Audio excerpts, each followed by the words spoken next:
თანამედროვე ემიგრანტიც მუდმივ ქრონიკულ სტრესში ცხოვრობს. ეს არის მენტალური ჯანმრთელობის პრობლემა. ეს არის ორგანიზმის პასუხი ურთულეს პირობებზე. ეს ხანდახან ვლინდება მუდმივ უძილობით, ან ძილში გარკვეული სიზმრების ხედვა და უცებ შფოთვით გაღვიძებით. ეს არის, როდესაც გონება წამითაც არ ითიშება. ეს არის გაურკვეველი თავის ტკივილები დღის განმავლობაში. შფოთვა ისეთი მძიმეა, რომ ხანდახან ყელში გიჭერს, რომ სუნთქვის საშუალებასაც არ გაძლევს. ემიგრანტები მუდმივად დაძაბულ რეჟიმში არიან.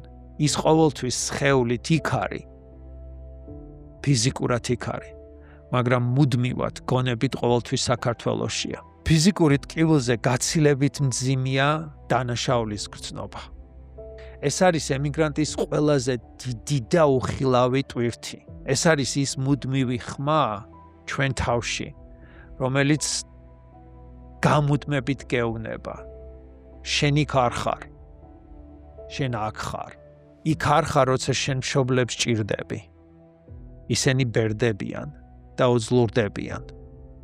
არ ხარ იქ, როცა შენი შვილი პირველად მიდის სკოლაში, როცა ტირის, ან როცა პირველად უყვარდება ვიღაცა. დანაშაულის გრძნობა იმის გამო, რომ შენ ოჯახს აკლი ხარ, ემიგრანტ შიგნიდან ფიტავს. ის საკუთარ თავს ჯის იმ წარმატებებისთვისაც კი, რომელსაც უცხოეთში აღწევს.